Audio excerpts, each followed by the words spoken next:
Típica escena de K-drama. Es de mañana, los personajes van a sentarse a comer y de repente, como desayuno, tienen suficiente comida como para alimentar a todo el equipo de producción de la serie. Esta imagen no es una cuestión única de los K-dramas, pues las producciones estadounidenses también solían mostrar mesas con desayunos exagerados. Pero claro, la cosa es que Estados Unidos es ese país que popularizó la imagen de que comer leche con cereal es una excelente idea nutricional, una simpleza que hace que no nos lleguemos a cuestionar si esos desayunos que se ven en pantalla son ciertos o falsos, porque la respuesta es obvia. Pero lo que pasa con Corea es que es un país relativamente desconocido para todos, así que esa imagen puede estarnos dando mucha información sobre su cultura. Y la respuesta corta es que sí, sorprendentemente es real, solo que no es común, así que dame unos minutos para contarte una historia. Antes de que la cultura occidental modificara la forma en que los coreanos comen, su gastronomía se basaba principalmente en el arroz y las sopas. Así como está la teoría de que la palabra salario viene de la sal porque en Roma le pagaban a los romanos en sal y por ende la sal en Roma no era un simple condimento, en Corea el arroz no era un simple ingrediente para una receta.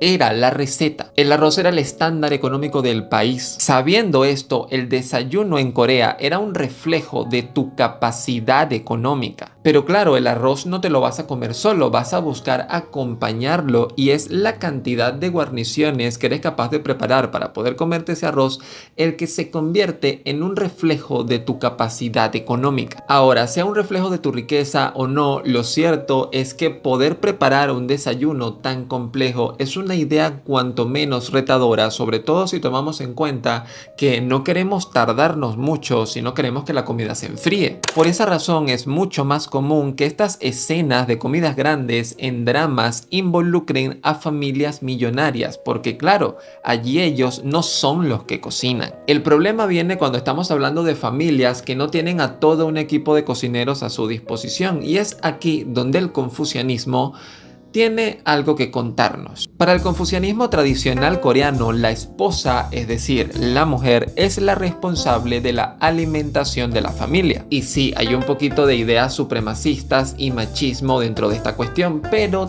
también hay una forma de verlo y de explicarlo donde este papel de la mujer realmente se convierte en una virtud. Se consideraba que era una virtud que la mujer no tuviese que trabajar, porque claro, esto significa que el hombre solo con su salario es capaz de mantener a toda una familia. Tú imagínate, yo creo que ese es el sueño actual de mucha gente, poder con un solo salario mantener a toda una familia. A lo que quiero llegar es que los pobres trabajamos todos, independientemente de si eres hombre o mujer. Así que si eras una mujer que podía darse el lujo de no tener que trabajar, eso de alguna forma era justificado y considerado como una virtud. De esta forma, la mujer podía dedicarse exclusivamente a cuidar de la familia, una tarea que era muy importante puesto que la familia es la base de la nación. Entonces, claro, ya tenemos a un miembro de la familia que, como no tiene que preocuparse por trabajar, puede dedicarse a hacer cosas como estos desayunos tan complicados. Pero todavía falta algo. En una buena parte de eso que se llama Occidente, la tradición indica que la comida más voluminosa es la cena. Resulta que de este lado del mundo trabajamos bajo la lógica de quemar energía durante todo el día para luego reponerlo con una buena cena. Algo que en Corea ocurría al contrario, puesto que ellos sostenían que era mejor comer bien en el desayuno para luego quemar todo eso y acostarte a dormir. Esta es una forma bonita de contar una historia que al parecer se repite en varias sociedades agrícolas. La gente no tenía realmente para comer más veces. Y sí, sé que puede resultarte sorprendente, pero lo de comer 3 veces al día, por lo menos en Corea, es una idea relativamente nueva. No te digo que la nobleza no comiese hasta 5 veces al día, pero una familia normal, una persona promedio, a duras penas y si tenía suerte, llegaba a 3 comidas diarias. Esto nos deja a muchas familias y a muchas personas cuya única comida diaria era el desayuno. De allí que se buscara que el desayuno fuera lo más nutritivo posible. Con el tiempo resultó que casualmente hacer esto era bueno para la salud porque podías durante el día aprovechar todos esos nutrientes y quemar azúcares,